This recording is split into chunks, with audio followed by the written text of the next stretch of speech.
तो mafia boss किसी खतरनाक चीज की डीलिंग के लिए एक एयरपोर्ट में मिलते हैं और अब वो लोग किसी दूसरी जगह के लिए निकल रहे थे, पर इतने में ही एक खुफिया स्पाई उनके पीछे लग जाता है। इस बारे में उन्हें कोई भी आइडिया नहीं था और वो कोई नॉर्मल स्पाई नहीं बल्कि एकदम खतरनाक असैसिन था। वो लोगों के पूरे प्लान को एकदम बिल्कुल फेल कर देता है। Sad emoji. वो असैसिन बंदा उन सभी के सभी माफियाज को बड़े ही आराम से निपटा देता है, पर इतने में उन माफियाज का बॉस जैसे तैसे करके वहाँ से भाग रहा था कि इतने में वो असैसिन उनके ठीक सामने आ चुका था और इतने में उन्हें पता चलता है कि जो इंसान उनके पूरे रास्ते में गाड़ी चला रहा था वो भी कोई और नहीं बल्कि उसी असैसिन का टीममेट है। यानी कि उनका मरना तो शुरुआत से ही तय था। वो ड्राइवर उसके एक और साथी को निपटा देता है और अब सिर्फ और सिर्फ उन माफियाज का बॉस ही बचा था। वो असैसिन लोग उस बॉस माफिया को अपने अड्डे पर जाते हैं और उससे पूछताछ करना शुरू करते हैं। हाँ भाई, क्यों कर रहा था इलीगल काम, मुझे माफ कर दो, उसके बदले में मैं तुम्हें बहुत सारा पैसा दे दूंगा। वो असैसिन लोग उस माफिया को निपटाने वाले थे कि इतने में उनमें से एक असैसिन जिसका नाम काजुकी था, उसे किसी का कॉल आता है जिसे सुनकर वो काफी ज्यादा गुस्से में आ चुका था। वो लोग जल्दी से उस गैंगस्टर को निपटाते हैं और अपने अपने घर जल्दी से जाते हैं। वो दोनों ही पार्ट टाइम असैसिन थे और फुल टाइम बेरोजगार। काजुकी घर के सभी काम को संभालता था और वहीं दूसरी तरफ रे फुल टाइम पबजी खेलता था और उनके हर एक मिशन के दौरान काजुकी ही पूरे के पूरे प्लान को बनाता था और रे लोगों को बस हेडशॉट मारता था। और इतने में ही काजुकी देखता है कि रे ने घर के अंदर एक बिल्ली को ले आया है और ये बिल्ली उसे एक डस्टबिन में मिली थी और काजुकी को ये पता ही था कि वो लोग पूरी की पूरी तरह से नल्ले इंसान हैं, तो वो लोग इस बिल्ली को बिल्कुल भी पाल नहीं सकते। तो इसलिए काजुकी डिसाइड करता है कि वो इस बिल्ली को फिर से अपने घर से बाहर फेंक लेगा। पर रे का मन उस बिल्ली को पालने का बहुत करा था और रे पूरी की पूरी तरह से इमोशनलेस आदमी था, यानी कि उसके अंदर कोई भी इमोशंस नहीं थे। और उसके बाद काजुकी ना चाहते हुए भी उस बिल्ली को अपने घर से बाहर निकाल देता है, जिसे देखकर रे काफी ज्यादा दुखी हो चुका था। पर अब उन लोगों को अपने नेक्स्ट मिशन के लिए तैयार होना है। उन लोगों को एक बहुत बड़े बिजनेसमैन को मारने का काम मिला है और वो लोग पैसों के लिए कुछ भी कर सकते हैं। काजुकी सबसे पहले अपने घर से बाहर निकलता है क्योंकि रे तो तुम्हारी ही तरह एकदम इंट्रोवर्ट इंसान था। और उसके बाद काजुकी एक बंदे से मिलता है जिसका नाम क्यू था और यही आदमी उन लोगों को मिशन के साथ पैसे भी देता है। वो सबसे पहले काजुकी को उसके नेक्स्ट टारगेट के बारे में पूरी की पूरी इन्फॉर्मेशन देता है और जो मिशन उन लोगों ने पहले किया था वो उसके पैसे भी उन लोगों को दे देता है। काजुकी उनमें से थोड़े बहुत पैसों को रख लेता है और बाकी बचे पैसों को किसी और को देने को कहता है और काजुकी हमेशा से ऐसा ही करता है। वो अपने पैसों का 50% किसी अननोन आदमी को देता है। बाय मिस्टर बीस्ट ये। उसके बाद काजुकी अपने घर जाने वाला था कि इतने में दो लड़कियां काजुकी के पास आती है और उसे अपने साथ एक क्लब में जाती है जहाँ पर कि उसे सट्टा खेलना है। काजुकी अपने लक को ट्राई तो करता है पर उसकी जिंदगी तो तुम्हारी और मेरी तरह एकदम अनलकी सी थी। वो बहुत ट्राई करता है पर सट्टे में भाई वो अपने कपड़े भी हार चुका था, तो इसीलिए वो चुपचाप अपने घर निकलता है। और अगले दिन हम देखते हैं कि एक छोटी सी लड़की भटकते भटकते किसी को तो ढूंढ रही थी। वो वहाँ खड़े सभी लोगों से पूछताछ करती है पर उसे कुछ भी नहीं मिलता। और वहीं दूसरी तरफ काजुकी खाना बना रहा था और अपने वेपन्स को तैयार कर रहा था क्योंकि आज की रात ही उन लोगों को अपने सीक्रेट मिशन पर जाना है और उन लोगों को एक बिजनेसमैन को टपकाना है क्योंकि वो बंदा बहुत ही इलीगल काम कर रहा है। और आज उस बंदे की पार्टी एक बहुत बड़ी बिल्डिंग में होने वाली है। तो रे और काजुकी का प्लान यही था कि वो लोग उसकी पार्टी में भेस बदल कर जाएंगे और उसे टपका देंगे। और अब काजुकी और रे भी अपने मिशन पर निकल चुके थे, तो उन लोगों का प्लान यही था कि वो लोग उस बिल्डिंग में केक लेकर जाएंगे और उस बंदे को निपटा देंगे। पर वहीं दूसरी तरफ वो छोटी लड़की भी उसी सैम होटल में आ चुकी थी और अब रे और काजुकी का प्लान भी शुरू होने वाला था। काजुकी भाई सेंटा क्लॉज बनकर उस बिल्डिंग में घुसने की कोशिश करते हैं पर इतने में कुछ बॉडीगार्ड उसे गेट पर ही रोक देते हैं। ओए बुड्ढे, कौन है तू और तुझे बुलाया किसने? मैं हूँ सेंटा क्लॉज और हाँ,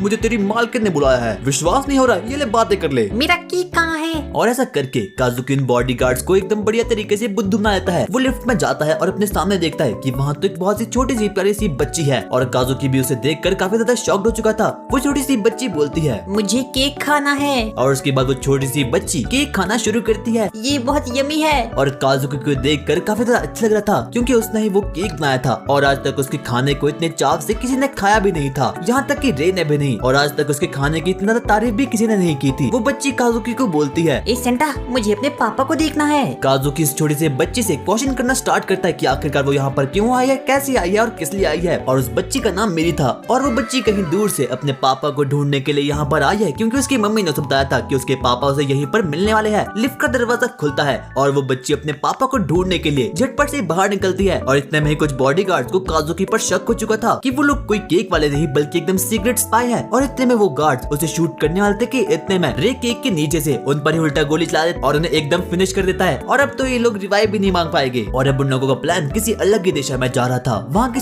सभी गार्ड्स को पता चल चुका था कि वो सेंटा क्लॉज के रूप में आया आदमी कोई केक वाला नहीं बल्कि एकदम बहरूपिया है। पर इतने में रे उन सभी लोगों पर रश कर देता है। 22 सोलो वर्सेस स्क्वाड खिलाया आदमी और उसके बाद वो असैसिन स्किल का यूज करके सभी लोगों को बारी बारी करके निपटा देता है। और पार्टी में आए सभी के सभी लोग इधर उधर भागना शुरू कर देते हैं क्योंकि वहाँ हर जगह से गोलियां चल रही थी। पर रे और काजुकी का प्लान तो यही था कि उन लोगों को किसी किसी भी हालत में उस बिजनेसमैन को मारना होगा। और इतने में वो छोटी बच्ची भागते भागते हर एक आदमी से पूछ रही थी कि क्या आप मेरे पापा हो या फिर नहीं। रे उस बंदे को मारने वाले तक के इतने में उसके सामने एक बहुत खतरनाक बॉडीगार्ड आ चुका था। और इतने में वो छोटी बच्ची जिसका नाम मेरी था वो उस इलीगल वाले बिजनेसमैन से मिलती है और बोलती है क्या आप मेरे पापा हो? और इतने में वो बंदा मेरी को अपना बंदी बना लेता है और कहता है मुझे जाने दो वरना मैं इस लड़की को मार डालूंगा। रे और काजुकी टेबल के पीछे रहकर एक बढ़िया सा प्लान आते हैं कि आखिरकार उन लोगों को उस बिजनेसमैन को कैसे मारना होगा। और इतने में काजुकी जल्दी से उस बंदे पर रश कर देता है और बोलता है मेरी क्या तुम्हें अपने पापा को देखना है? मैं सेंटा नहीं बल्कि तुम्हारा ही पापा हूँ। और वो बच्ची भी मान जाती है और ये सुनकर मेरी काजुकी की तरफ जंप कर देती है और वहीं दूसरी तरफ रे उस बंदे को हेडशॉट मार देता है। और अब मेरी को तो यही लग रहा था कि काजुकी ही उसका रियल फादर है। और उसके बाद वो दोनों अपना काम निपटा कर वहाँ से निकल जाते हैं और अपने घर तक पहुँच चुके थे। पर वहीं रे बोलता है तुम अपने लिए एक बच्चे को रख सकते हो पर मेरे लिए एक बिल्ली को नहीं, ये कहाँ का रूल है भाई। वो लोग मेरी के बैग में जासूसी करना शुरू करते हैं ताकि उन्हें पता तो चले कि आखिरकार ये लड़की कहाँ से आई है और ये है कौन। और तब उन्हें पता चलता है कि इस लड़की का रियल फादर कोई और नहीं बल्कि वही बिजनेसमैन था जिसे कि ये लोग अभी अभी जस्ट निपटा कर आ रहे हैं।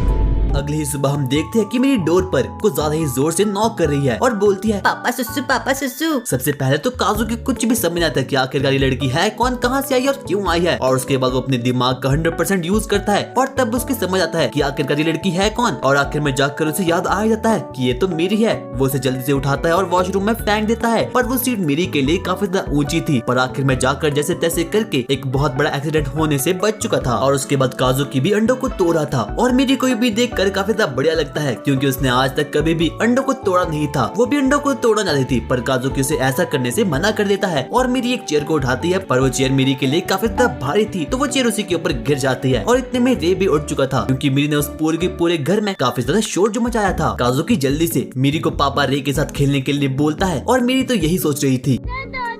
और उसके बाद काजुकी सभी बंदों के लिए खाना बनाना शुरू करता है और वहीं दूसरी तरफ मेरी रे के साथ PS5 खेल रही थी। और जब मेरी काजुकी के खाने को खाती है तो वो उसे काफी ज्यादा बेहतरीन लगता है। रे काजुकी से पूछता है ये घर काफी ज्यादा अजीब है क्योंकि इसमें पेट्स तो अलाउड नहीं पर बच्चे जरूर है। और उसके बाद वो लोग डिसाइड करते हैं कि वो लोग सबसे पहले मेरी की मदर को ढूंढेंगे और उसके बाद मेरी को वापस कर लेंगे। वो लोग सबसे पहले उस लेटर को पढ़ते हैं जो कि उन लोगों को मेरी के बैग से मिला था। और ये वाला लेटर मेरी की ही मदर ने ही लिखा था पर उन लोगों को इस बात का कोई भी आइडिया नहीं था कि आखिरकार उसकी मदर कौन है और आखिरकार वो रहती कहाँ है। तो वो लोग अपने दिमाग का 100% यूज करते हैं और 2-3 साल की बच्ची से पूछना शुरू करते हैं क्या तुम्हें पता है तुम कहाँ रहती हो? बहुत दूर। तुम्हें यहाँ लाया किसने? मैं खुद आई। कैसी आई? पता नहीं। पापा क्या आपके पास जूस होगा? और काजुकी को ये पता चल चुका था कि इस बच्ची पर जरूर साकुरा ने कोई काला जादू करवाया है क्योंकि तभी तो ये उनके कोई काम नहीं आ रही। और वहीं रे तो मस्त अपना फूकने में बिजी था। और उसके बाद काजुकी उस बच्चे के बारे में इंटरनेट पर जाना शुरू करता है पर उसे कुछ भी नहीं मिलता। और वो बच्ची उसे बताती है कि उसका नाम मेरी है और उसकी मदर एक सिंगर भी है। वो लोग डिसाइड करते हैं कि वो लोग मेरी की मॉम को ढूंढेंगे। और वैसे भी रे उस बच्ची के साथ तो यहाँ पर बिल्कुल भी नहीं रह सकता क्योंकि वो एकदम इंट्रोवर्ट इंसान था। वो लोग मेरी के सामने टीवी पर एक्शन कमेंट लगाते हैं ताकि वो बिजी रहे और कुछ जासूसी करने के लिए बाहर जाते हैं ताकि उन्हें जल्दी से पता चल सके कि आखिरकार मेरी की मदर है कौन। वो सबसे पहले अपने उसी दोस्त से मिलने के लिए जाते हैं जो कि उन्हें मिशन देता है और उसका नाम क्यू था। और वो उन दोनों से काफी ज्यादा गुस्सा था क्योंकि उन लोगों ने अपने पिछले मिशन में काफी ज्यादा बुरा काम किया था। पर वो बंदा सबसे पहले उन लोगों को उनकी पेमेंट देता है और उसी के साथ साथ एक नया मिशन भी। पर वो लोग मेरी के बारे में उसे कुछ भी नहीं बताते। और क्यू काफी ज्यादा समझदार था तो उसे पहले से पता था कि वो लोग जरूर उसे कुछ ना कुछ तो छिपा रहे हैं। और उसके बाद वो लोग वहाँ से निकल जाते हैं। पर इतने में ही हम देखते हैं कि क्यू के पास कोई बहुत खतरनाक आदमी आ चुका है जिसे देखकर क्यू खुद भी काफी ज्यादा शॉक्ड हो चुका है। और अब काजुकी और रे भी घर तक पहुँच चुके हैं और वो लोग नोटिस करते हैं कि मेरी तो इस घर में है ही नहीं। और तब वो लोग नोटिस करते हैं कि उन लोगों का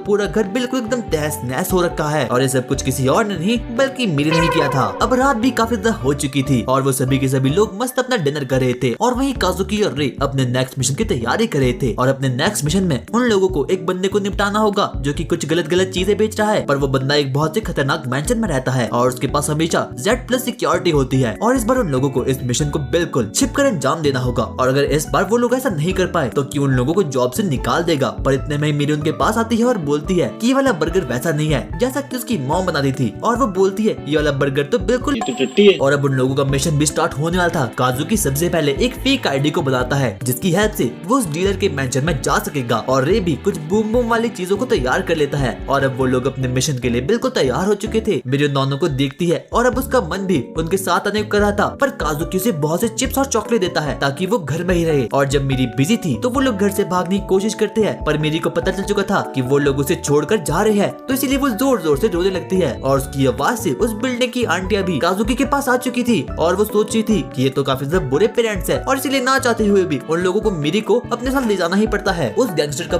पूरा मेंशन बहुत खतरनाक गुंडों और कैमरों से भरा पड़ा था और इसके अंदर जाना कोई बच्चों खेल तो बिल्कुल भी होने वाला था नहीं। वो लोग अपने मिशन को शुरू करते हैं। रे सबसे पहले एक स्नाइपर को लेकर नदी से बाहर आता है और काजुकी एक प्लम्बर के रूप में अंदर जाएगा। वो लोग अपने मिशन को शुरू करने वाले थे कि इतने में मेरी जोर जोर से हॉर्न बजाना शुरू करती है। पापा काजुकी मुझे बाथरूम जाना है। अरे 2 मिनट रुक जाओ मेरी, मैं 5 मिनट में आऊंगा, तब तक रोक लो। काजुकी सबसे पहले उस मेंशन के अंदर जाता है और वहाँ के गुंडों को बोलता है कि मैं एक प्लम्बर हूँ और इसलिए मुझे अंदर जाना होगा। तो सबसे पहले वो गार्ड काजुकी की चेकिंग करता है और अब काजुकी उस मेंशन के अंदर आ चुका था। वो सबसे पहले एक बंदे को नॉक कर देता है और उसके बाद कुछ बॉम्ब्स को मेंशन के अंदर लगा देता है, पर इतने में ही कोई डोर बेल को बजाता है और ये कोई और नहीं बल्कि मेरी ही थी। वो बोलती है मुझे ससुर जाना है। और वहीं काजुकी तो दूसरी तरफ मस्त अपना काम कर रहा था और जब वो मेरी को उस मेंशन के अंदर देखता है तो उसकी बहुत बुरी तरीके से फट चुकी थी। और उसके बाद जैसे ही मेरी अपना काम खत्म करके बाहर निकलती है तो उसे काजुकी दिखता है और वो जोर जोर से पापा काजुकी चिल्लाना शुरू करती है। और अब सभी के सभी गार्ड्स को ये समझ आ चुका था कि वो कोई प्लम्बर नहीं बल्कि एक स्पाई है। सबसे पहले मेरी भागना शुरू करती है और उसके पीछे काजुकी भी भागना शुरू करता है और काजुकी के पीछे बाकी गुंडे भागना शुरू करते हैं, क्योंकि उन गुंडों को पता चल चुका था कि काजुकी कोई प्लम्बर नहीं बल्कि एक स्पाई है। काजुकी उन गुंडों से बचने के लिए कुछ बॉम्ब्स को एक्टिवेट करता है। वो भागते भागते उस कमरे तक पहुंच चुका था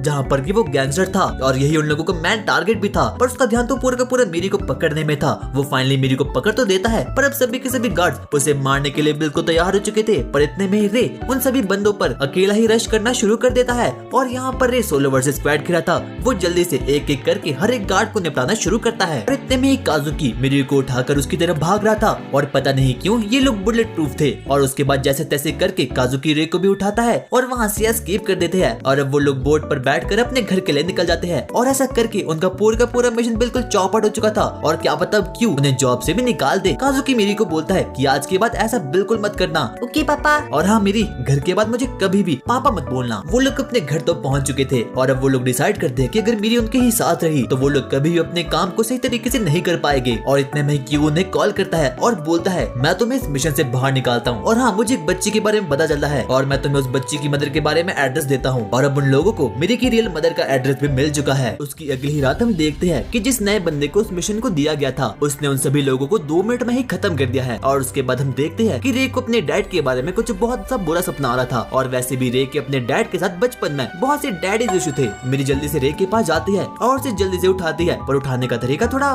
कैजुअल। और उसके बाद काजुकी उन दोनों के लिए ब्रेकफास्ट में चौको बनाता है जो कि उन दोनों को काफी ज्यादा बेहतरीन लगता है। और अब धीरे धीरे उन दोनों की बॉन्डिंग ही मेरी के साथ भी काफी ज्यादा बढ़िया हो रही थी। और एक काजुकी से क्वेश्चन करता है कि क्या वो सच में मेरी को वापस उसकी मदर के पास भेजना भी चाहता है या फिर नहीं। और जब से मेरी रे और काजुकी की जिंदगी में आई है तब से वो लोग भी काफी ज्यादा खुश रहने लगे हैं। और उसके बाद काजुकी क्यू के पास जाता है और सबसे पहले उसे माफी मांगता है क्योंकि पिछले मिशन में उन लोगों ने बहुत बुरा कांड जो किया था। और ये सुनकर क्यू थोड़ा बहुत दुखी तो था ही और वो काजुकी को बताता है कि उस मिशन को किसी दूसरे स्पाई ने 1 सेकंड में ही कर दिया था। और ये सुनकर काजुकी भी काफी ज्यादा शॉक्ड हो चुका था क्योंकि वो मिशन काफी ज्यादा खतरनाक था और उसी के साथ साथ उस गैंगस्टर के पास काफी ज्यादा पावर भी थी। और उसके बाद फिर से क्यू काजुकी से पूछना शुरू करता है कि आखिरकार उससे उस बच्ची के बारे में इतना ज्यादा इन्फॉर्मेशन क्यों चाहिए। और यहाँ पर काजुकी क्यू से झूठ बोलता है क्योंकि वो नहीं चाहता था कि क्यू को ऐसा पता चले कि वो बच्ची अभी भी उनके पास ही है। और इसीलिए काजुकी क्यू से बोलता है अरे भाई ऐसा कुछ भी नहीं है, मेरा विश्वास करो। पर क्यू भी काफी ज्यादा खतरनाक था, उसे पता था कि जरूर काजुकी से झूठ बोल रहा है, पर वो काजुकी को कुछ भी नहीं कहता। और वहीं दूसरी तरफ मेरी तो वो आराम से मिट्टी के साथ खेल रही थी और काजुकी को भी ये पता चल चुका था कि आखिरकार मेरी की रियल मदर कहाँ रहती है और अब उन लोगों को मेरी को वापस से उनकी मदर के पास ले जाना होगा। पर उन दोनों का मन ऐसा करने का बिल्कुल भी नहीं करा था क्योंकि उन दोनों को मेरी काफी ज्यादा पसंद थी। और इतने में मेरी काजुकी के पास आती है और सिर्फ बोलती है पापा मिट्टी के लड्डू खा लो। और काजुकी डरते हुए बोलता है कि मुझे कभी भी पब्लिक प्लेसेस पर पापा मत बोलना। और मेरी भी मान जाती है, पर इतने में ही काजुकी कुछ लेने के लिए बाहर जाता है और मेरी आराम से झूला झूल रही थी। और उसी वक्त एक गार्ड मेरी के पास आता है और उसे पूछताछ करना शुरू करता है और पूछता है बच्ची क्या तुम अकेली हो। और मेरी कहती है कि रे उसके साथ है और गार्ड उसे पूछताछ करना शुरू करता है और कहता है कि क्या तुम मेरी के फादर हो, पर रे मना कर देता है। और उसके बाद गार्ड रे से और ज्यादा पूछताछ करना शुरू कर देता है, पर रे बोलता है कि मैं इस बच्ची को बिल्कुल भी नहीं जानता। और ये सुनकर मेरी थोड़ी बहुत दुखी हो जाती है, पर इतने में काजुकी दौड़ते दौड़ते वहाँ पर आ चुका था और वो गार्ड को बताता है कि वही मीरी का फादर है। पर मीरी इस पर कुछ नहीं बोलती और अब उस गार्ड को काजुकी पर शक हो रहा था। वो सोच रहा था कि कहीं इस छोटी बच्ची के किडनैपर तो नहीं। पर मीरी काजुकी को बोलती है, पापा आपने ही तो कहा था कि मुझे लोगों के सामने पापा मत बोलना। अरे मीरी मेरा ये मतलब नहीं था। पर आखिर में जाकर जैसे तैसे करके वो लोग उस गार्ड को कन्विंस कर ही देते कि वो लोग उसके फादर है। और उसके बाद काजुकी मीरी को बताता है कि ऐसी सिचुएशन में वो उसे पापा बुला सकती है। और उसी के साथ साथ काजुकी रे को भी थोड़ा बहुत डांट देता है। और उसके बाद रात के समय मेरी पापा रे के साथ सोना चाहती थी।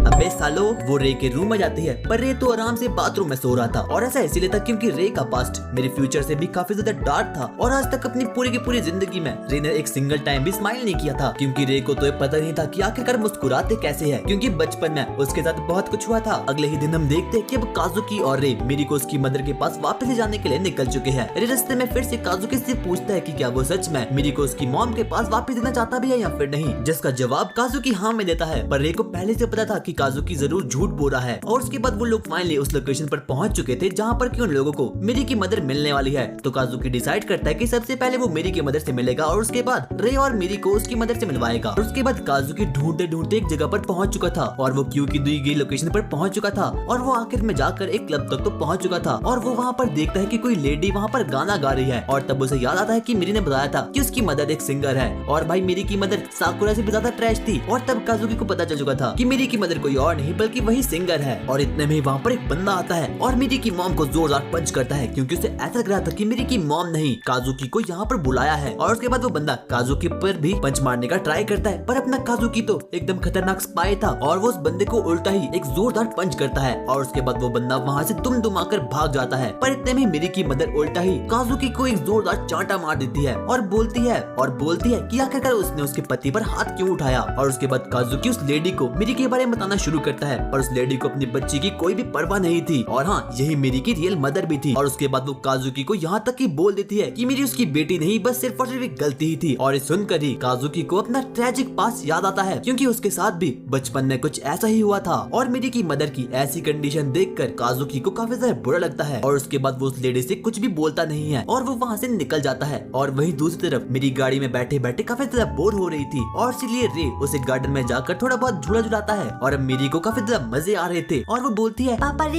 कल हम और ज्यादा मजा करेंगे। पर रे मेरी से पूछता है कि आखिरकार वो काजुकी को पापा क्यों बुलाती है। और मेरी बोलती है, क्योंकि वो मेरे पापा है। और हाँ, जो इंसान तुम्हें हर मुसीबत से बचाता है वही तुम्हारा पापा होता है। और इतने में ही रे को अपना डार्क पास्ट याद आता है क्योंकि उसके फादर उसे बचपन में काफी बुरे तरीके से ट्रीट करते थे। और यहाँ तक कि उसके फादर ने बचपन में उसके सामने उसके प्यारे से कुत्ते को भी मार डाला था। और जब रे अपने ख्यालों से बाहर निकलता है तब वो देखता है कि मेरी तो यहाँ पर है ही नहीं और वो कहीं निकल चुकी है। वो उसे हर जगह ढूंढता है और आखिर में जाकर फाइनली उसे मेरी मिल चुकी थी। और कुछ पुलिस ऑफिसर मेरी से पूछताछ कर रहे थे और उन लोगों को तो यही लग रहा था कि मेरी एक गायब बच्ची है और वो उसे अपने साथ ले जाने वाले थे कि इतने में मेरी जोर जोर से रोने लगती है। और रे को उसे देखकर अपना पास याद आता है क्योंकि बचपन में उसे काफी ज्यादा तकलीफों का सामना करना पड़ता था। तो इंट्रोवर्ट रे जल्दी से उसके पास जाता है कि मैं इस बच्ची का पापा हूँ। और ये सुनकर ही मेरी काफी ज्यादा खुश हो चुकी थी। वो जल्दी से रे के पास आती है और उसके बाद वो मेरी को अपने साथ ले जाता है। और वो काजुकी भी उनके पास आ चुका था। और उसके बाद काजुकी रे को थोड़ी बहुत बातों के बारे में बताता है और वो लोग डिसाइड करते हैं कि अब से वो लोग ही मेरी को अपने साथ रखेंगे। और ये देखकर मेरी भी काफी ज्यादा खुश हो चुकी थी। और उसके बाद मेरी बोलती है कि आज रात हम तीनों साथ में सोएंगे।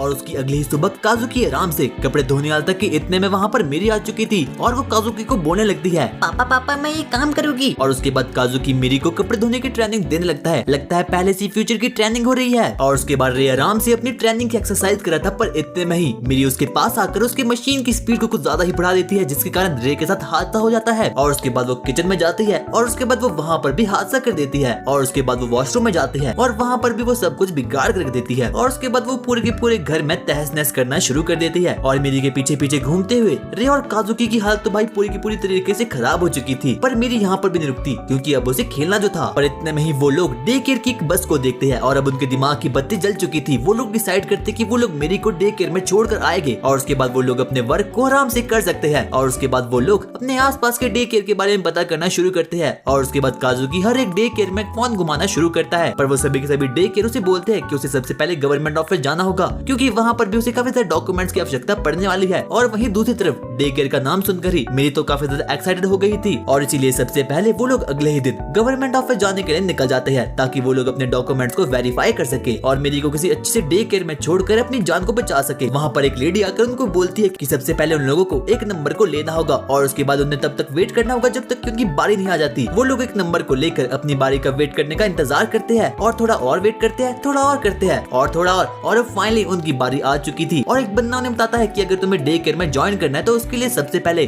तुम्हें लगभग किलो के हिसाब से पेपर वर्क को कंप्लीट करना होगा, जैसे कि बच्ची का आधार कार्ड, बच्ची का pan card, life card, driving card और भी बहुत कुछ। और जब काजुकी इतने सारे पेपर वर्क को एक साथ में देखता है तो उसके शरीर से उसकी रूह बिल्कुल निकल चुकी थी और अब वो इस चीज को लेकर भी काफी ज्यादा फ्रस्ट्रेटेड हो चुका था। वो डिसाइड करता है कि मेरी डे केयर में नहीं जाएगी, पर इतने में मेरी कहीं से पोकेमॉन बनकर उसे एक जोरदार स्पीयर दे देती है क्योंकि मेरी कमांड डे केयर में जाने का काफी ज्यादा कर रहा था और इसलिए अब काजुकी के पास कोई भी दूसरा ऑप्शन नहीं था। उसे इन सभी के सभी पेपर्स को किसी भी हालत में कंप्लीट करने ही होंगे। तो अपने दोस्त की हेल्प से कुछ घपले वाले पेपर्स को बना लेता है और उसके अगले ही दिन वो गवर्नमेंट ऑफिस फिर से जाते हैं और उसके बाद वो गवर्नमेंट वाला बंदा भी उन सभी घपले वाले पेपर्स को एक्सेप्ट कर देता है और उसके बाद वो सभी के सभी लोग एक बढ़िया सी डे केयर जाते हैं ताकि वो लोग वहाँ पर मेरी का एडमिशन कर सके। और वहाँ पर सबसे पहले उन लोगों का इंटरव्यू होता है और टीचर ये देखकर काफी ज्यादा शॉक्ड हो चुकी थी कि आखिरकार मेरी के कैसे हो सकते हैं। और उसके बाद वो टीचर मेरी से पूछती है कि आखिरकार उसके फादर क्या काम करते हैं और मेरी उस टीचर को वो सभी की सभी चीजें बता देती है, जैसे कि उन लोगों के पास रियल गन है, वो लोग गैंगस्टर्स को मार डालते हैं और उसी के साथ साथ वो लोग स्पाई भी है और मेरी ने कुछ ज्यादा ही बोल दिया था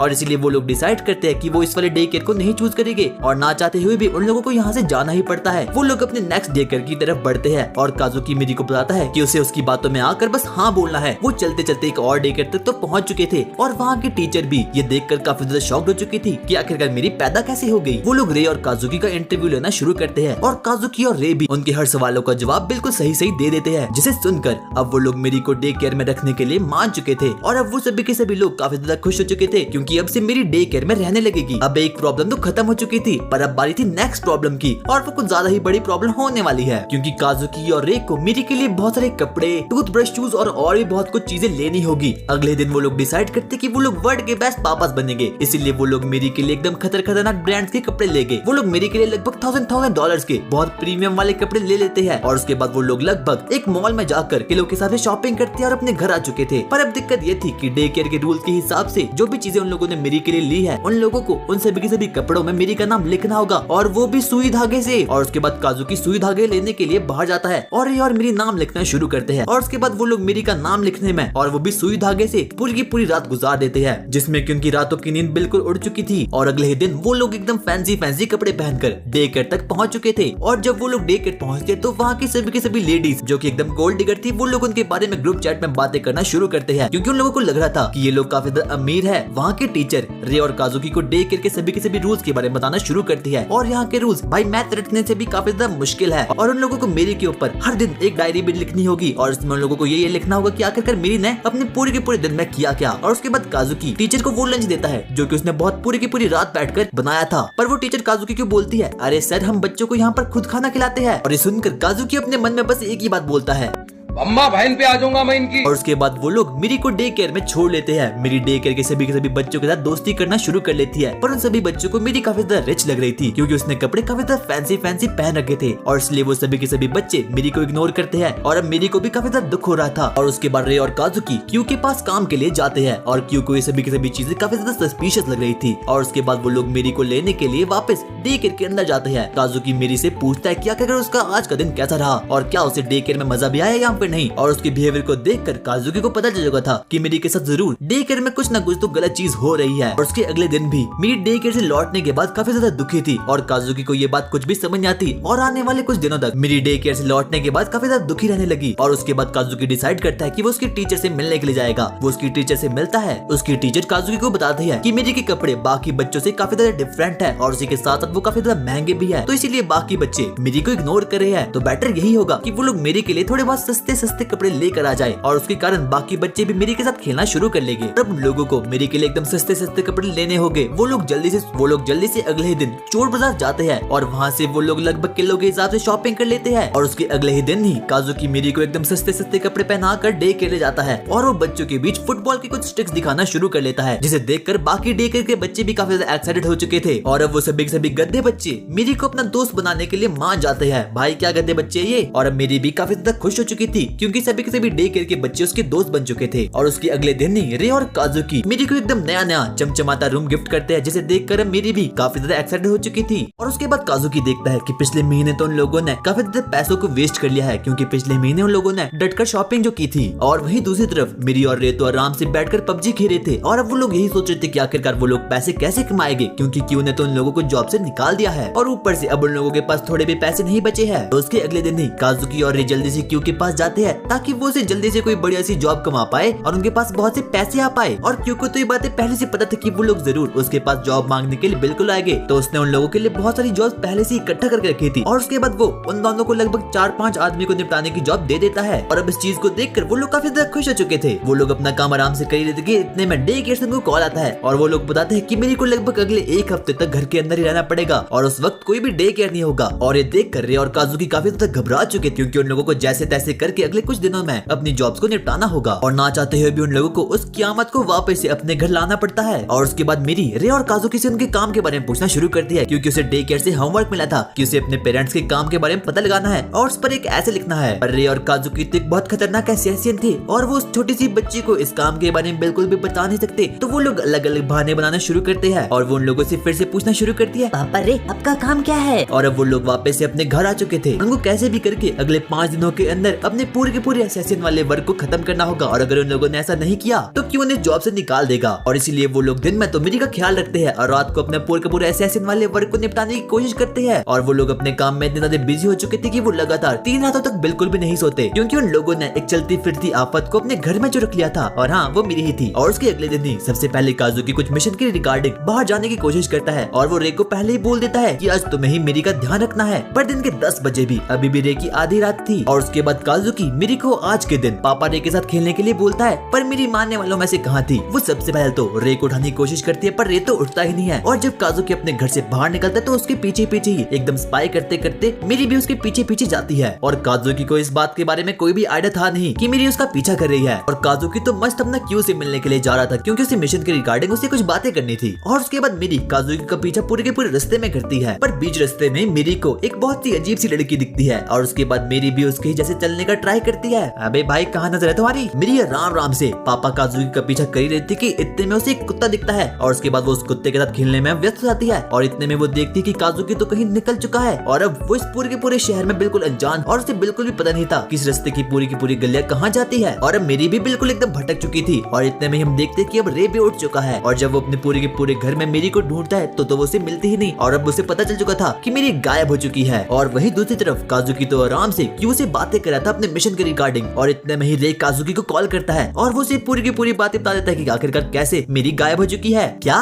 मेरी गायब होगी? भाई पागल है क्या तू? और वही दूसरी तरफ मेरी तो भटकते भटकते किसी अनजान सी जगह ही पहुंच चुकी थी और अब काजुकी और रे भी मेरी को हर जगह ढूंढने का ट्राई करते हैं पर उन लोगों को तो वो कहीं भी नहीं मिलती। इतने में ही मेरी क्यू की शॉप के बाहर आ चुकी थी और अचानक से वो एक बहुत खतरनाक असैसिन से टकरा जाती है और ये असैसिन कोई और नहीं बल्कि वही था जिसने काजुकी और रे के मिशन को कंप्लीट किया था। और हाँ ये काफी ज्यादा खतरनाक भी था। वो उस बच्ची से पूछता है कि आखिरकार तुम्हारा नाम क्या है और उसी के साथ साथ उस वक्त क्यू भी मेरी से मिलता है। और अब भटकते भटकते भी अब वो लोग क्यू की शॉप तक तो पहुंच चुके थे और अब वो लोग सोच रहे थे कि क्या पता मेरी को किसने किडनैप कर लिया है। और इस सोच कर ही वो लोग काफी ज्यादा परेशान हो रहे थे। वो लोग डिसाइड करते हैं कि सबसे पहले वो लोग कुछ पिएंगे और उसके बाद वो मेरी को ढूंढना जारी रखेंगे। तो इसलिए वो लोग सबसे पहले क्यू की शॉप के अंदर जाते हैं और उसके बाद वो शॉप में मेरी को देखते हैं। और जब वो मेरी को देखते हैं तो वो काफी ज्यादा शॉक्ड हो चुके थे क्योंकि उन्हें कोई भी आइडिया था नहीं कि आखिरकार मेरी क्यू की शॉप में क्या कर रही है। और वो लोग क्यू के सामने मेरी को ऐसा ट्रीट करते हैं जैसे कि वो लोग उसके पापा नहीं बल्कि बेबी सिटर है। पर क्यू को तो पूरी की पूरी बातें समझ आ चुकी थी और उसी के साथ साथ वो लोग मेरी को ये समझाते हैं कि जब भी क्यू उनके पास होगा तो मेरी को उन लोगों को पापा नहीं बोलना है क्योंकि उन लोगों को पता था कि क्यू बहुत खतरनाक आदमी है। वो लोग क्यू के सामने बहुत अजीबोगरीब ड्रामे करना शुरू कर देते हैं पर क्यू उन्हें डायरेक्ट बात बोलता है कि अगर तुमने मेरा काम 3 दिन के अंदर नहीं किया तो मैं तुम्हारे साथ बहुत गलत करूंगा। और ये सुनकर ही काजुकी भाई की एकदम फट चुकी थी। और उसके बाद क्यू काजुकी को बोलता है कि तुम लोग अपना मिशन करोगे और तब तक के लिए मैं इस बच्ची को संभालूंगा। और ये सुनकर ही काजुकी एकदम शॉक्ड हो चुका था। और उसके अगले दिन ही मेरी अपने पूरे के पूरे बैग को पैक करती है, क्योंकि अब काजुकी और रे को अपने मिशन को कंप्लीट जो करना था। और वैसे भी क्यू ने उन्हें धमकी तो दे ही दी थी और कुछ हफ्तों तक अब क्यू ही मेरी का ध्यान रखने वाला है। और उसके बाद क्यू मेरी से कुछ बातचीत करना शुरू करता है। वो सबसे पहले उसका नाम पूछता है और उसे जूस पिलाता है और मेरी को वो जूस काफी ज्यादा बढ़िया लगता है। और अब क्यू को भी मेरी को देखकर काफी ज्यादा अच्छा लग रहा था। और वहीं दूसरी तरफ अब काजुकी और रे भी अपने मिशन को निपटाने के लिए निकल चुके थे, पर वो लोग ये सोचकर काफी ज्यादा परेशान हो रहे थे कि क्या उन लोगों ने मेरी को क्यू के पास रखकर ठीक भी किया या फिर नहीं। और उनके मन में यही बात चल रही थी कि क्या पता जब तक वो लोग क्यू के पास पहुंचे तब तक मेरी और क्यू ने शादी कर ली हो। भाई क्या सोच रहे लोग। और क्यू का शक भी अब यकीन में बदल चुका था। उसे पता चल चुका था कि मेरी के फादर जरूर काजुकी और रे ही है और ये बच्ची कोई और नहीं बल्कि उसी बिजनेसमैन की बच्ची है। और अब मेरी को अपना होमवर्क कंप्लीट करना था, तो इसीलिए वो क्यू से काजुकी और रे की जॉब के बारे में पूछना स्टार्ट करती है, क्योंकि वो लोग तो उसे अपनी जॉब के बारे में बिल्कुल भी बता नहीं रहे थे। और क्यू को भी ये बात पता थी कि वो इस छोटी सी बच्ची को उन लोगों की जॉब्स के बारे में बिल्कुल भी बता नहीं सकता। तो वो मेरी को बोलता है कि काजुकी एक स्टैंड अप कॉमेडियन है। और इस सुनकर ही मेरी काफी ज्यादा शॉक्ड हो चुकी थी, क्योंकि उसे पता नहीं था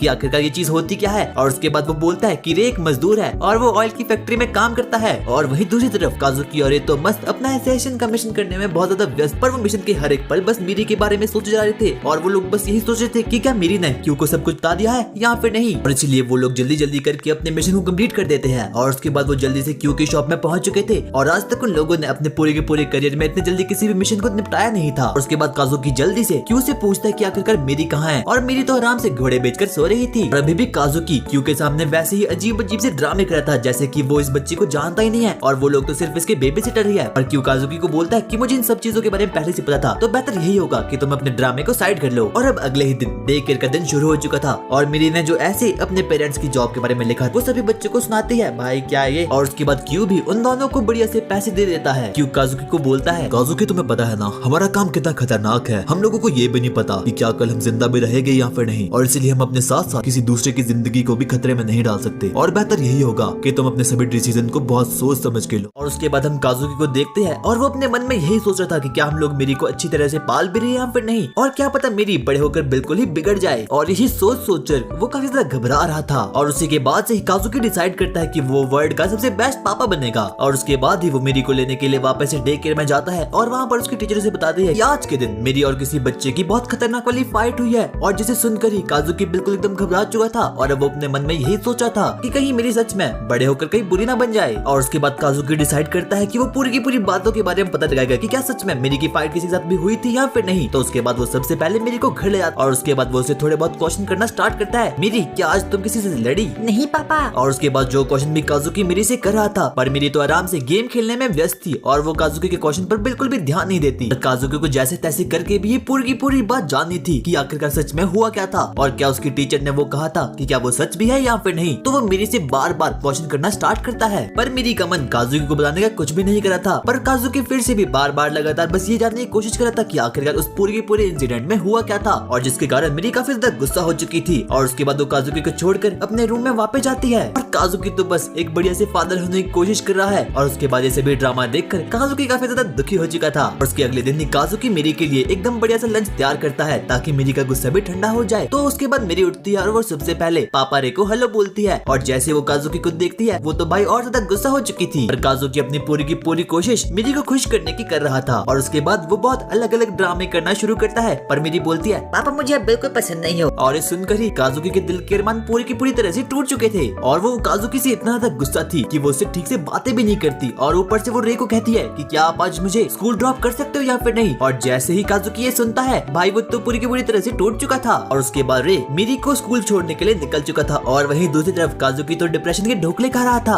और अब काजुकी का शक भी धीरे धीरे यकीन में बदल रहा था, क्योंकि उसे ऐसा लग रहा था कि जब मेरी बड़ी हो जाएगी तो वो उसकी बिल्कुल भी परवाह नहीं करेगी। और आज के ही दिन मेरी और उसके बच्चे दोस्त एक पिकनिक पर जाने वाले हैं। और इतने में ही काजुकी को याद आता है कि उसने तो मेरी के बैग में उसका लंच डाला ही नहीं। तो वो जल्दी से मेरी के स्कूल पहुंचता है, पर इतने में वो देखता है कि मेरी तो वहाँ से बहुत पहले ही जा चुकी है। और उसके बाद काजुकी भी ये डिसाइड कर लेता है कि चाहे जो भी हो जाए वो मेरी का लंच उस तक जैसे तैसे करके पहुंचा कर ही रहेगा। और वहीं दूसरी तरफ मेरी और उसके दोस्त तो एकदम बढ़िया सी जगह घूमने के लिए निकल चुके थे। और वो सभी के सभी बच्चे वहाँ पर काफी ज्यादा मजे कर रहे थे। और वो सभी के सभी लोग किसी बढ़िया से जू में घूमने के लिए आए थे। और उसके बाद उनकी टीचर ने बताती है कि उन सभी बच्चों को साथ में कर रहना होगा, और अगर वो ऐसा नहीं करे तो क्या पता उनमें से कोई बच्चा गुम हो जाए, क्योंकि भाई वैसे भी वो बच्चे तो छोटे छोटे ही है। और मेरी भी उस जू में काफी ज्यादा मजे कर रही थी, क्योंकि उसने अपनी पूरी की पूरी जिंदगी में पहली बार ही किसी आदमी को छोड़कर किसी एनिमल को देखा था। और उसके बाद मेरी और क्लासमेट मजे से तुम लोगों को ही देख रहे थे, यानी कि बंदरों को। पर इतने में ये गधा बच्चा पीछे से आता है और वो उन्हें डालने की कोशिश करता है, जिसके कारण वो बंदर वापस से अपनी गुफा में जा चुके थे। और उसके बाद मेरी काफी ज्यादा गुस्से में आ चुकी थी, और ये वही बच्चा था जिसने की पिछली बार भी मेरी के साथ फाइट की थी। और उसके बाद वो सभी के सभी लोग उस बच्चे को इग्नोर करके वहाँ से जाने वाले थे कि इतने में उसका ईगो हर्ट हो चुका था, और वो बोलता है कि मुझे पता है क्या कर लॉयन कहाँ है, और वो अकेले ही उस तरफ भागना शुरू कर लेता है। और वैसे भी मेरी तो काफी ज्यादा अच्छी थी, और इसलिए वो उस बच्चे के पीछे जाना शुरू कर ले, क्योंकि वो नहीं चाहती थी कि उसका कोई क्लासमेट गायब हो जाए। और उसके बाद ही हम देखते हैं कि अब काजुकी और रे भी वहाँ पर पहुंच चुके हैं, और काजुकी को जैसे तैसे करके कैसे भी मिजी को उसका लंच देना ही होगा। और उसके बाद हम देखते हैं कि वहाँ पर एक गुंडा बंदा भी जू के अंदर आ चुका है, और वहीं दूसरी तरफ वो शरारती बच्चा और मिरी के दोस्त भी लॉयन को ढूंढते ढूंढते काफी ज्यादा आगे आ चुके हैं, और अब वो पूरी की पूरी तरह से भटक चुके हैं। और उन लोगों को बिल्कुल भी पता नहीं था कि आखिरकार वो लोग कौन सी दिशा में जा रहे हैं। और काजुकी और रे उस पूरी की पूरी जू में मिरी को ढूंढ रहे थे, और आखिर में जैसे तैसे करके उन लोगों को तो मिरी तो दिख चुकी थी। और जब काजुकी देखता है कि मिरी ने किसी दूसरे लड़के का हाथ पकड़ा है, तो वो काफी ज्यादा शॉक्ड हो चुका था। और उसके बाद वो सभी के सभी बच्चे जोर जोर से चिल्ला रहे थे, क्योंकि वो अपने टीचर से बिल्कुल गायब हो चुके थे। और अब काजुकी और रे भी मिरी का पीछा कर रहे थे, पर डे केयर के नोट में साफ लिखा था कि बच्चे के पेरेंट्स को आना बिल्कुल मना है। और अब काजुकी के सामने एक और चुनौती खड़ी हो चुकी थी कि उसे कैसे भी करके मिरी को उसका लंच देना है, और उसी के साथ साथ उसकी टीचर को पता भी नहीं होना चाहिए कि उसके फादर यहाँ पर आए हैं। और अब उन लोगों को इस पूरे के पूरे काम को एकदम मिशन की तरह अंजाम देना होगा। पर मिरी को बीच बीच में शक हो रहा था कि कोई ना कोई तो जरूर उसका पीछा कर रहा है। और उसके बाद वो बच्चे भी अपने टीचर को ढूंढते ढूंढते काफी ज्यादा थक चुके थे, तो इसलिए वो डिसाइड करते कि वो सबसे पहले रेस्ट करेंगे और उसके बाद ही अपने टीचर को वापस ढूंढना शुरू करेंगे। और काजुकी और रे ये पूरा का पूरा ड्रामा दूर से मजे लेकर देख रहे थे। और इतने में ही एक बंदा जिसे काफी ज्यादा भूख लग रही थी, वो सबसे पहले एक फूड कैफे में जाता है और वहाँ से कुछ खाने को चोरी करने वाला था कि इतने में मेरी उसके पास आ चुकी थी, और वो उसे बोलती है कि चोरी करना बहुत बुरी बात होती है। और इतने में उस शॉप का मालिक भी वहाँ पर आ चुका था, और अब उस गुंडे को भी मेरी पर काफी ज्यादा गुस्सा आ रहा था। और अब वो सभी के सभी बच्चे फिर से अपने टीचर को ढूंढने के लिए अपने सफर को जारी करते हैं। और अब वो शरारती बच्चा और मेरी भी बढ़िया तरीके से दोस्त बन रहे थे, और अब वो लोग सोचते हैं कि वो सबसे पहले अपने लंच को खत्म करेगा और उसके बाद ही अपने सफर को कंटिन्यू करेंगे। और उसके बाद बारी बारी करके सभी के सभी बच्चे अपने लंच को खोलना स्टार्ट करते हैं, पर मेरी के पास तो कोई लंच ही नहीं होता। और तब वो शरारती बच्चा मेरी को थोड़ा बहुत खाने को दे देता है, और ये देखकर वो सभी के सभी लोग काफी ज्यादा शॉक्ड हो चुके थे। और इतने में उन सभी बच्चों के पास एक बहुत खतरनाक गुंडा आता है, और ये वो पहले वाला गुंडा था जिसे काफी ज्यादा भूख लग रही थी। और उसके बाद वो सभी के सभी बच्चों को धमकाना शुरू करता है और बोलता है, ओए बच्ची मुझे अपना खाना दे दे। पर मेरी ऐसा बिल्कुल भी नहीं करती, और इसलिए वो गुंडा अपनी गन को बाहर निकाल लेता है। पर इतने में ही हम देखते हैं कि उस गुंडे के पीछे दो खतरनाक रैबिट आ चुके हैं, और ये कोई और नहीं बल्कि काजुकी और रे ही थे। और उसके बाद वैसे भी काजुकी और रे को उस गुंडे के ऊपर काफी ज्यादा गुस्सा आ रहा था, और उसके बाद वो उस गुंडे को बहुत बुरी तरह से पेल देते हैं। और उसी के साथ साथ काजुकी और रे उसकी गन को भी तोड़ देते हैं, और ये कोई रियल गन नहीं बल्कि एकदम खिलौने की ही गन थी। और ये देखकर मेरी और वो बाकी बच्चे भी अब काफी ज्यादा खुश हो चुके थे, और इतने में उन लोगों की टीचर भी उनके पास आ चुकी थी। और अब फाइनली उन बच्चों की मुलाकात उनके टीचर से तो हो ही चुकी थी। और उसके बाद काजुकी और रे भी अपने पूरे के पूरे काम को निपटा कर अपने घर वापस आ चुके थे, और अब शाम भी काफी ज्यादा हो चुकी थी। और उसी के साथ साथ मेरी भी अब वापस अपने घर आ चुकी थी, और वो सबसे पहले पापा काजुकी को हेलो बोलती है, और जिसे देखकर अब काजुकी भी काफी ज्यादा खुश हो चुका था। और उसके बाद मेरी काजुकी और रे को उन रैबिट के बारे में किस्सा सुनाना शुरू करती है, क्योंकि उसे कोई भी आइडिया था नहीं कि वो लोग कोई और नहीं बल्कि काजुकी और रे ही थे। और उसके बाद हम कारिन नाम की एक लड़की को ढूंढते हैं, जो कि काजुकी को ढूंढते ढूंढते क्यू के पास आ चुकी थी। और क्यू भी देखकर काफी ज्यादा शॉक्ड हो चुका था कि आखिरकार ये लड़की यहाँ पर क्या कर रही है, क्योंकि काजुकी का इस लड़की से कुछ पुराना वास्ता था। अबे रिलेशन अंग्रेजों। और वहीं दूसरी तरफ काजुकी तो आराम से मेरी के डे केयर में जा रहा था, और मेरी भी अब वापस डे केयर से लौट कर आने वाली थी कि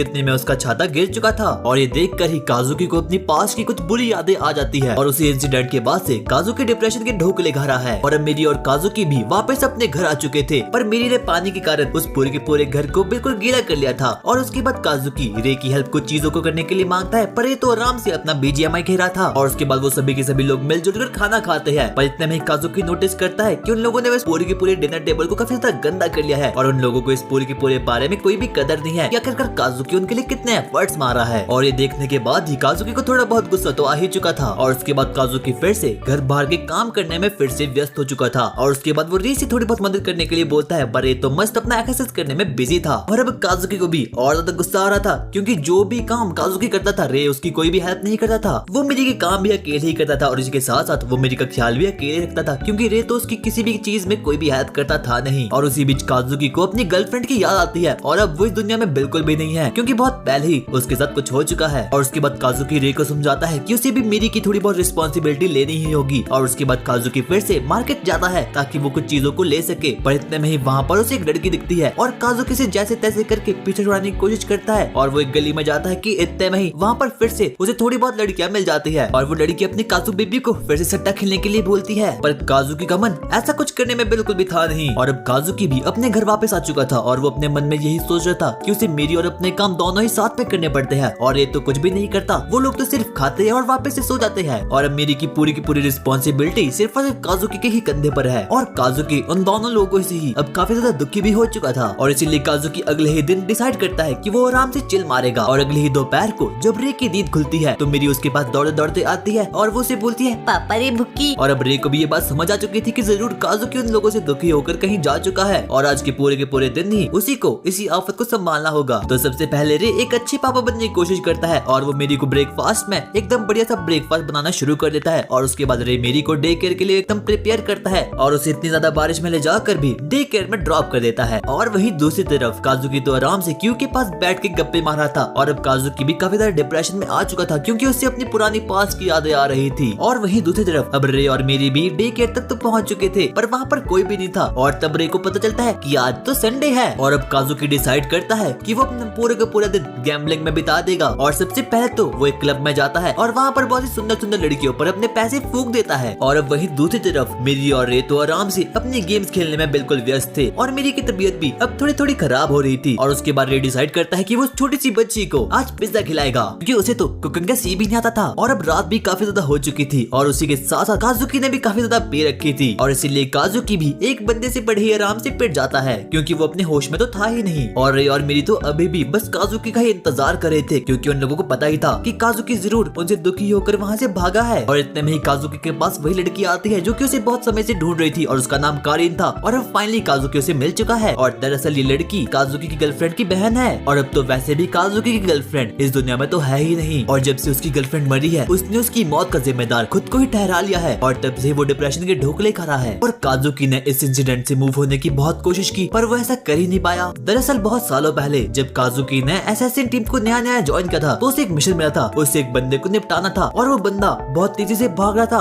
और काजुकी भी उसके पीछे ही भाग रहा था। कितने में ही वो बंदा एक गाड़ी से वहाँ पर निकल जाता है और इतने में काजुकी का टीममेट जो कि एक स्नाइपर था वो उसकी गाड़ी को अपने स्नाइपर बुलेट से मार देता है और इतने में ही उस गुंडे की गाड़ी एक बहुत बड़े ट्रक से जा भिड़ती है और इतने में ही हम देखते हैं कि उस ट्रक के सामने कोई और नहीं बल्कि काजुकी की ही गर्लफ्रेंड थी। और इतने में ही काजुकी की आंखों के सामने एक बहुत बड़ा ब्लास्ट हो चुका था और जिसमें कि काजुकी की गर्लफ्रेंड भी मर चुकी थी और उसी दिन के बाद से वो उस लड़की की डेथ का जिम्मेदार हमेशा से अपने को ही ठहराता है। और वहीं दूसरी तरफ अब रे को पता चल चुका था कि मेरी को तो काफी खतरनाक बुखार है और अब उसे कुछ भी समझ नहीं आता कि आखिरकार वो करे तो करे क्या। वो काजुकी को बार बार कॉल करने की कोशिश करता है पर काजुकी तो उसके फोन को बिल्कुल ही पिक नहीं करता। वो अपने पूरे के पूरे घर में कुछ दवाइयों को ढूंढने की कोशिश करता है पर उसे अपने पूरे के पूरे घर में मेडिसिन कहीं भी नहीं मिलती और ऊपर से रे को तो ये पता भी नहीं था कि आखिरकार इस शहर में हॉस्पिटल कहाँ है क्योंकि रे पूरी की पूरी तरह से एक इंट्रोवर्ट था और वो कभी भी बाहर जाता नहीं था। और उसके बाद काजुकी भी एक ग्रेवयार्ड में जाता है और वहाँ पर उसे अपने गर्लफ्रेंड की ग्रेव दिखती है और वो हमेशा ही अपनी गर्लफ्रेंड की ग्रेव के पास आता था और उसी के साथ साथ अब वो काफी ज्यादा डिप्रेशन में भी आ चुका था। वहीं दूसरी तरफ हम देखते हैं कि रे मेरी को लेकर अब क्यू के पास आ चुका है और काजुकी भी अब उसी पल को याद करा था कि जब सबसे पहले उसकी मुलाकात उसकी गर्लफ्रेंड से हुई थी। इतने में ही कारिन भी वहाँ पर आ चुकी थी और उसके बाद काजुकी और कारिन उसकी बहन के बारे में बातें करना शुरू करते हैं और काजुकी उस इंसिडेंट के बाद ही अपने आप को कभी भी माफ नहीं कर पाया है पर कारिन काजुकी को समझाने की बहुत ज्यादा कोशिश करती है और काजुकी जो भी 50% पैसे किसी और को देता था वो किसी और को नहीं बल्कि कारिन को ही देता था और कारिन तो हमेशा ही उन पैसों को रिजेक्ट कर देती थी। और उसके बाद काजुकी बोलता है मैंने उसे बुलाने की बहुत कोशिश की पर चाहे मैं जो भी कर लूं मेरे मन से उसका चेहरा कभी नहीं जाता। पर कारिन उसे समझाने की कोशिश करती है कि अगर आज उसकी बहन जिंदा हो तो वो ये तो बिल्कुल नहीं चाहती कि काजुकी अभी भी सिर्फ और सिर्फ दुखी रहे। और अब काजुकी के मन में थोड़ी बहुत हिम्मत तो आ ही रही थी और अब काजुकी कारिन की